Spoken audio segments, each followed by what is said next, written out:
¿Cómo están ustedes? Gusto saludarlos nuevamente. Bienvenidos a otra edición de Canal Ciudadano, como siempre a través de las pantallas de Canal 30, después de este largo feriado de fiestas patrias que nos resultó un poco aguado, pero igual la fiesta estuvo buena y el descanso mucho mejor. Pero tenemos que continuar, tenemos que volver a lo cotidiano, a lo que sucede día a día. Y si hay un tema que yo creo que a cualquier persona, sobre todo cuando ya está en la condición de papá o mamá, le preocupa, es sus hijos. Pero hay algunos niños que por distintas circunstancias no tienen ese cuidado, que de repente sus derechos son vulnerados. Y es aquí donde entra justamente a operar una organización, una institución que no es por todos conocida, se llama OPD. Y en el caso de San Javier atiende no solamente a esta comuna, sino que a la de Villa Alegre de forma paralela. ¿Qué es la OPD? ¿Qué hace? ¿En qué puede ayudar? Es lo que vamos a conversar a continuación con la coordinadora de la OPD San Javier, Ingrid Bustos. Bienvenidos a Canal Ciudadano.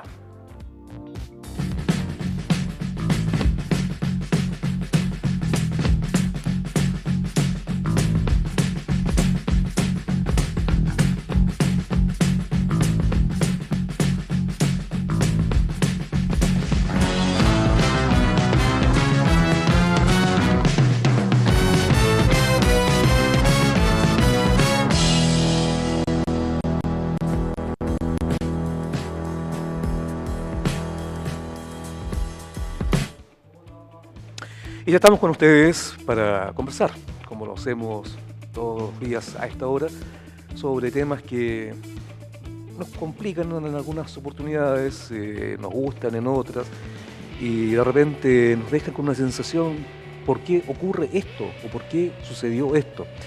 Es el caso de la OPD, y para conversar justamente al respecto está Ingrid Bustos, psicóloga, coordinadora de la OPD San Javier.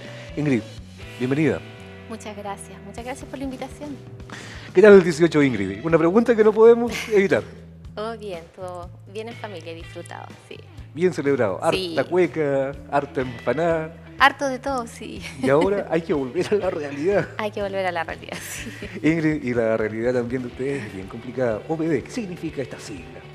Bueno, la OPD a veces es difícil de entender, pero lo que significa es que es una oficina de protección de derechos de los niños, las niñas y los adolescentes.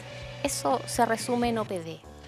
De los niños y adolescentes. Me llama la atención, Sí. la OPD apareció en San Javier hace unos 10, 12 años. Cumplimos 12 años este 12 años año. aproximadamente. Pero al principio la sensación es que estaba más orientado a los niños. ¿Se amplió el rango de trabajo de la OPD en los últimos años o siempre fue igual? No, siempre fue igual. Hay algunas directrices que pueden ir cambiando a medida que van pasando los años y los distintos proyectos desde Sename Nacional van cambiando las directrices y van haciendo más potente a lo mejor el visibilizar a los jóvenes o a los adolescentes en este caso. Pero siempre estuvo pensada para niños, niñas, adolescentes de los 0 hasta los 17 años con 11 meses, 29 días, dentro de ese rango en el fondo. O sea, bien preciso, hasta 29 días. Exacto. Luego, después de los 18, ya está fuera del sistema de protección desde Sename. Bueno, pero en el caso de los niños, de repente es complicado el tema. Ujú. La verdad es que, no sé, yo creo que a muchos nos cambia bastante la perspectiva del tema de los derechos de los niños cuando llegamos a ser papá o mamá. Exacto. Antes, claro, seguramente nos sensibilizaba, pero es bien distinta la cosa cuando uno es papá y piensa que los derechos de mi hijo o de mi hija puedan ser vulnerados. Ahora Sí. ustedes llegan justamente a trabajar básicamente con ese tipo de niños que por algún motivo son derivados a ustedes o llegan a pedir ayuda a ustedes. Bueno, la OPD en general tiene como dos grandes ámbitos de acción. Uno de los ámbitos tiene que ver con el área de protección. ¿Claro? ¿Sí? Uno de los ámbitos tiene que ver, como decía, con el área de protección y ahí es donde calza la atención de niños, niñas y adolescentes junto con sus familias. ¿ya? Es ahí donde nos llegan derivaciones de distintas instituciones, escuelas, jardines infantiles, desde otras instituciones también municipales, por ejemplo, desde Senda, desde el Centro de la Mujer, etcétera. Entonces uno va tomando esas derivaciones y va citando a los niños y a sus familias. También llegan otros casos que tienen otro tipo de carácter, que puede ser vistos un poco más complejos, que tienen que ver con casos derivados desde el mismo Tribunal de Familia, ¿ya? Entonces las vías de ingreso son varias, pueden ser derivaciones desde el Tribunal de Familia, pero algo muy importante de recalcar es que las familias pueden solicitar apoyo como demanda espontánea, como lo decimos nosotros. Si hay alguna familia que tenga alguna dificultad o problemática antes de llegar a estas instancias, puede recurrir a nuestras oficinas y consultar sobre el caso, consultar sobre el tipo de ayuda que se le pudiera entregar. Entonces, la protección va siempre de la mano con la prevención, ¿ya? Y es la segunda área más grande que también trabajamos en OPD, que tiene que ver con la prevención a través de charlas, a través de ferias preventivas donde estamos presentes en la comunidad para que la comunidad sepa sobre nosotros y sepa el modo de actuar que tenemos. Hace pocos días, no recuerdo con exactitud si era el aniversario de la OPD San Javier, sí, o la conmemoración de el Día de los Derechos del Niño, no tengo la duda. El aniversario, era en aniversario. Agosto, sí. Pero se mencionó y se realizó una pequeña representación de títeres, sí, para pequeñitos de un jardín infantil, sí, exacto, donde de manera bien lúdica se le intentaba explicar a los pequeñitos, son chiquititos, sí, que seguramente no saben ni hablar la mayoría, sí, cuáles eran sus derechos. Exacto. Y de repente uno sí piensa, ¿y esto es un derecho, algo tan básico? Como ¿Cuántas veces se vulnera eso? Sí. Bueno, en la obra de teatro decidimos tocar el derecho el derecho a tener identidad, a tener un nombre, a tener una nacionalidad.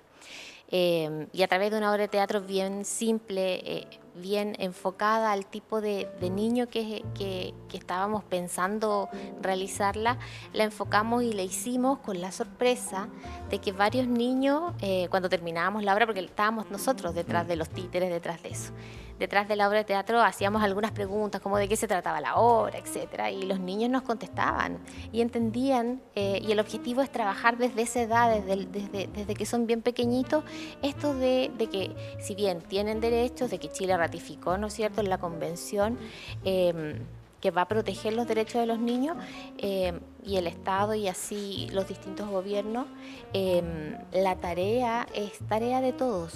Entonces, la educación es importante, tanto para los niños como para aquellos profesores o aquellas educadoras parvularias, también en el caso de la acción que hicimos específicamente ese día, en el fondo. Pero es importante ir recalcando que los niños van teniendo sus derechos, pero siempre y cuando no se nos olvide que esos derechos van como de la mano de ciertas responsabilidades. Por ejemplo, el derecho a la educación es un derecho que está presente, pero también los niños pueden ejercer ese derecho, pero también tienen la responsabilidad de estudiar, de ir a clases, de hacer las tareas, etcétera. Entonces, son dos caras de la moneda, los derechos y los deberes.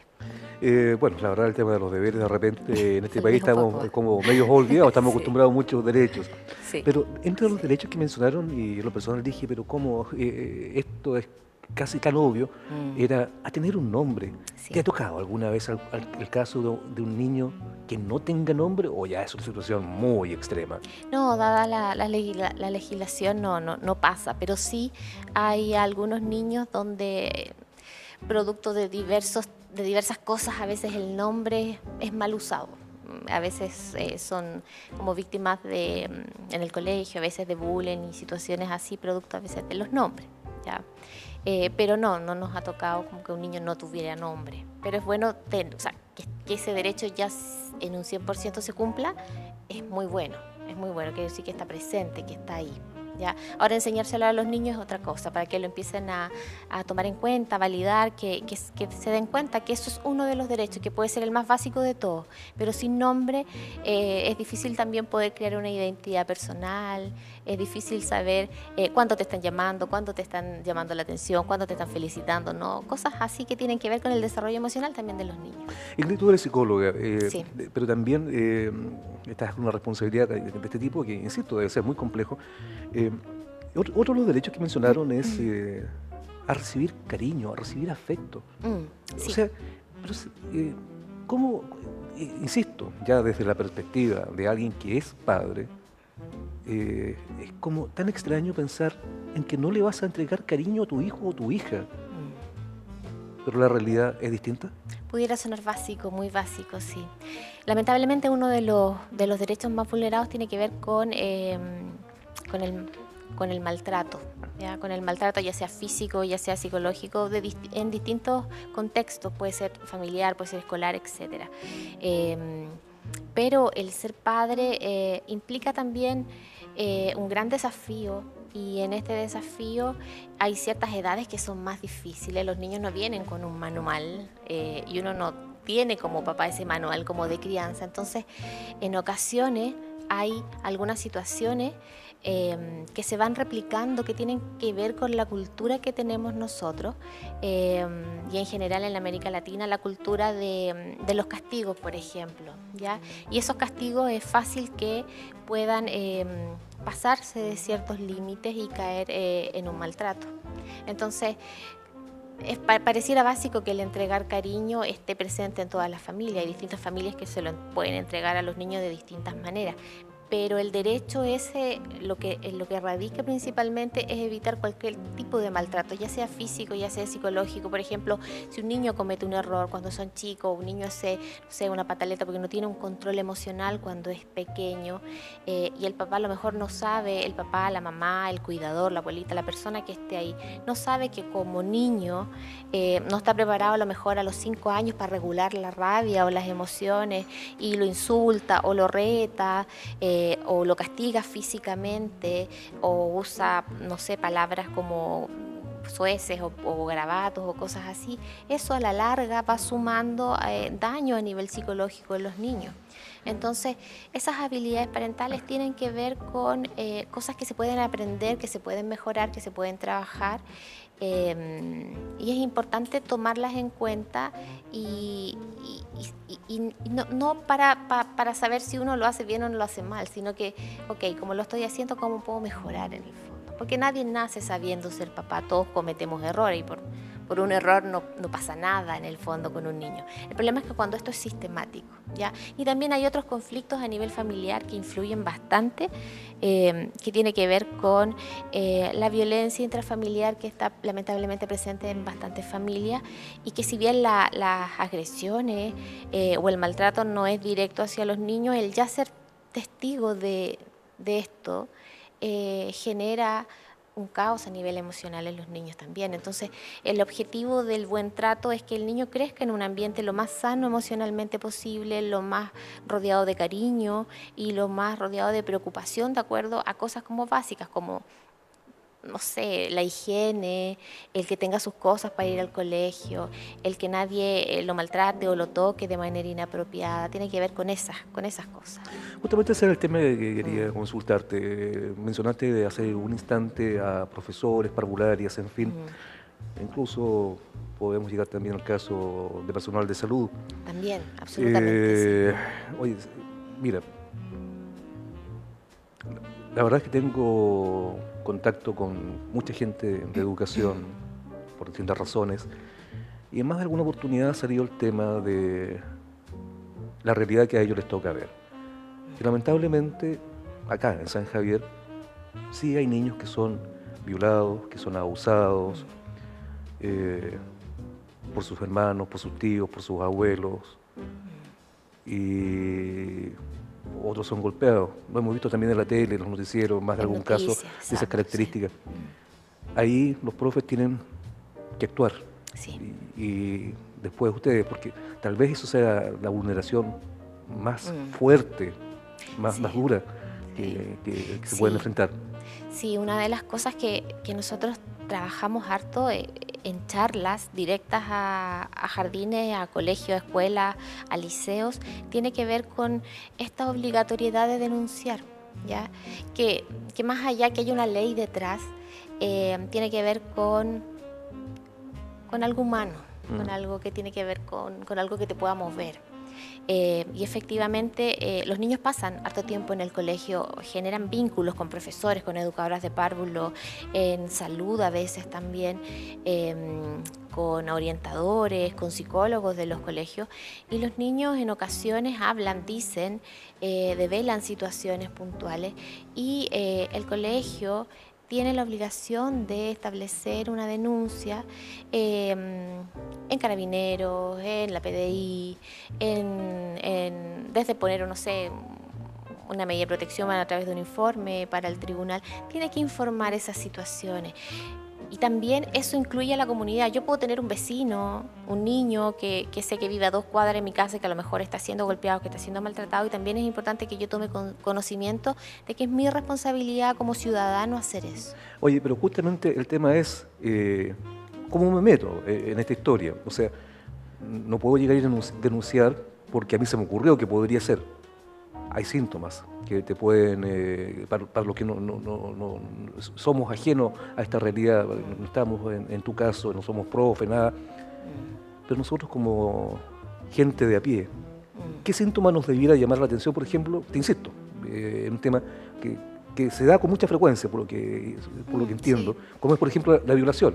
Me explicaban que, por ejemplo, un niño que es violado o abusado tiende a defecarse, como una de las características, pero hay más. Sí, y bueno, ¿Dónde tenemos que poner ojo? no hay ninguna característica que por sí sola pueda implicar a lo mejor algún hecho.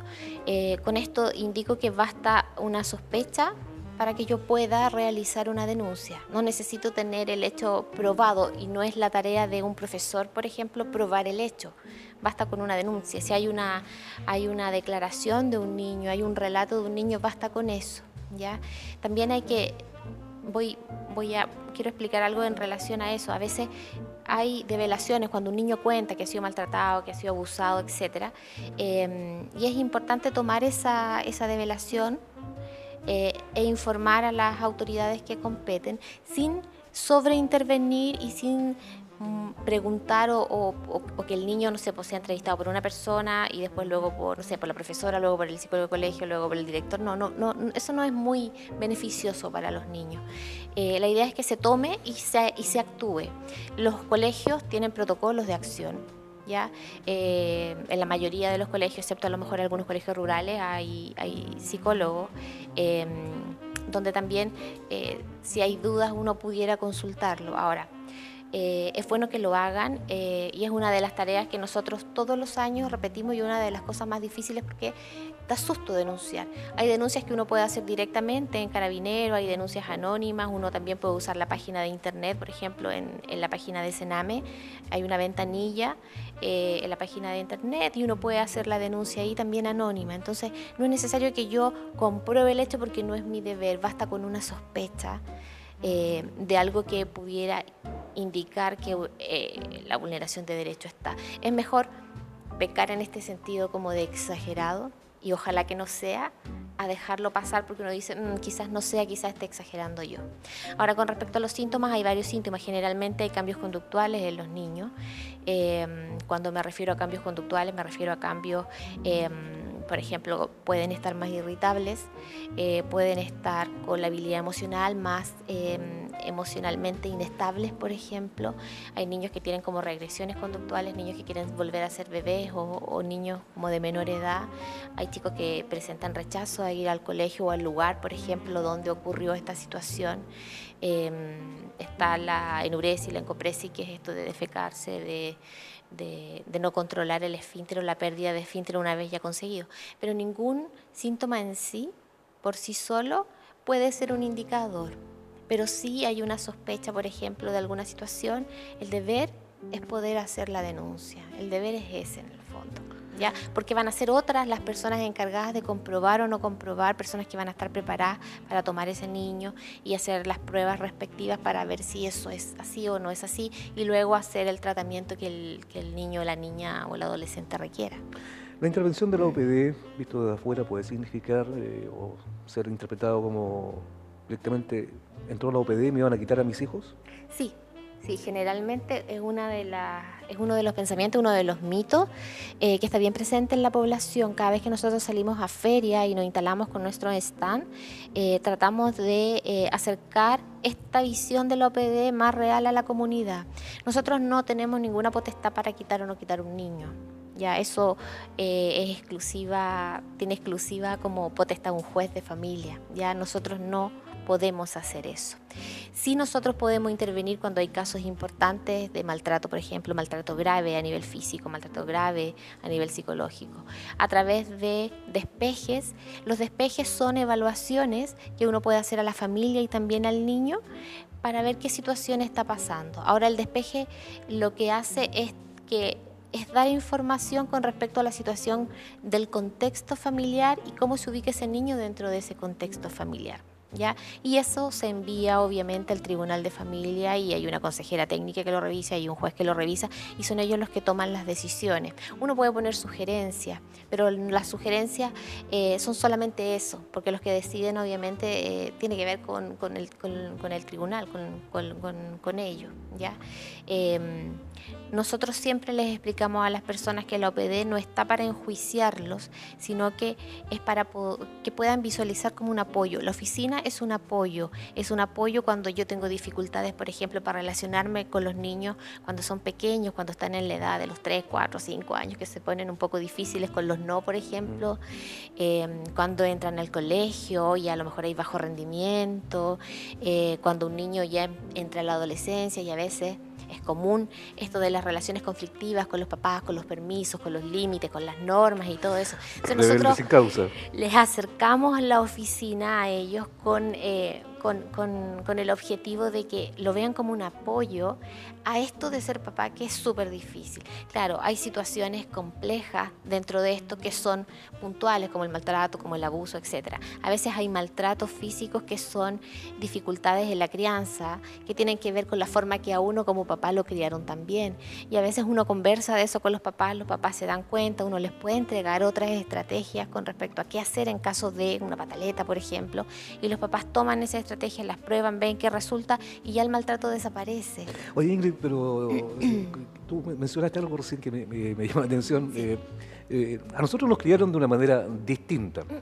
O sea, nos portábamos mal y si ya era mucho, el jarabe de varilla, de mimbre, no nos la despintaba a nadie. Y calladito nomás porque habíamos metido la pata a concho. Sí. Hoy en día de repente si tú le dices te voy a pegar o si te portas mal cualquier cosa, los pitufos te dicen, ya pues, hazlo y te llamo carabineros. O sea, Exacto. como que pasamos de un extremo al otro. Exacto. ¿Ustedes de alguna manera también logran mediar esa situación para tratar de llegar a un equilibrio? Sí, el objetivo es poder conocer un poco la cultura de esa familia, ver por qué viene esa dificultad, sobre todo en temas de crianza, que es lo más difícil, diría yo, porque si el papá viene con un sistema de crianza distinto al de la mamá, van a tener choque a la hora de poner normas, reglas, por ejemplo, a la hora de acostarse, si le damos Coca-Cola a un niño de 2, de 3 años, por ejemplo, si la televisión va a estar permitida a la hora de almuerzo, esas cosas que tienen que ver con reglas, con normas que son básicas, que los niños chicos necesitan, son cosas que se pueden ir modificando y se pueden ir aprendiendo y se pueden mejorar, ¿ya? Ahora, es importante con esto que el mensaje no sea la idea de no le ponemos norma y lo dejamos libre, porque eso sería un estilo absolutamente como poco eficiente también. La idea es no irse a los extremos. Antes el estilo era más bien autoritario, los niños le tenían mucho temor a los papás y el castigo obviamente estaba presente. Hoy día si vemos los índices, por ejemplo, de depresión o ansiedad de los adultos, es súper alto aquí en Chile, producto de la crianza, de cómo se dio esta relación entre el cuidador y yo cuando niño. Entonces, el objetivo de establecer una crianza sana es una crianza que sea equilibrada y que se acorde a la edad de cada niño, con el objetivo de beneficiar la salud emocional de un adulto a futuro y que ese adulto emocionalmente más sano, a lo mejor que nosotros hoy día, pueda criar a sus hijos de una manera también más sana, con límites, con reglas, pero que sean equilibradas y lo más importante que sean de acuerdo a la edad, de acuerdo a la cultura familiar, porque es distinto a alguien que vive aquí, a lo mejor en San Javier, que alguien que vive nosotros atendemos en Villa Alegre, por ejemplo, Villa Alegre más rural.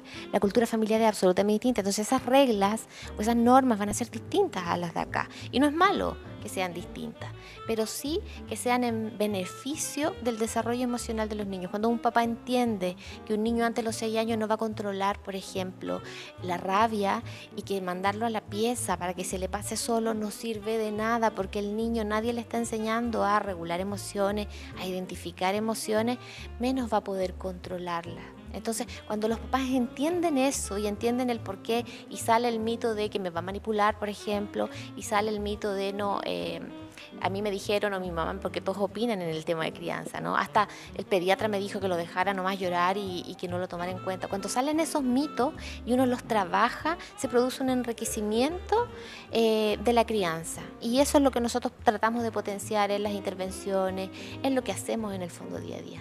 Ingrid, ¿tú tienes hijos? No, no tengo hijos. Ya. No, te preguntaba porque yo tengo una y de repente te quería contar, o sea, te había pasado lo mismo, que como que te sobrepasan y lo único que quieres decir tú, renuncio, sí. Renuncio a la maternidad. Exacto. Oye, pero la verdad es que ser papá o ser mamá es muy difícil. Suele pasar. Y tiempos distintos en lo que estamos viviendo. Sí. Y la OPD tiene alguna posibilidad o muchas posibilidades de ayudar no solamente a los niños, sino que también a los adultos. De repente, a lo mejor conversando se arreglan muchas situaciones que pueden ir por mal camino. Pero ¿cómo llegamos a ustedes? ¿Dónde los ubicamos? Nos ubican en la Villa San Enrique, ¿no es cierto? En el pasaje Gustavo Prado Santos, 1703. Ahí estamos ubicados. Bueno, nosotros atendamos también en Villa Alegre, pero en Villa Alegre estamos solamente media jornada con una dupla. Entonces hay 2 días a la semana que están atendiendo allá los casos específicamente de esa localidad. Nos pueden ubicar personalmente, yendo a la oficina, nos pueden llamar por teléfono, ¿no es cierto? ¿Te ayudo con un teléfono? Por favor. Porque todavía sé que no te lo puedes memorizar, me contaba. Sí.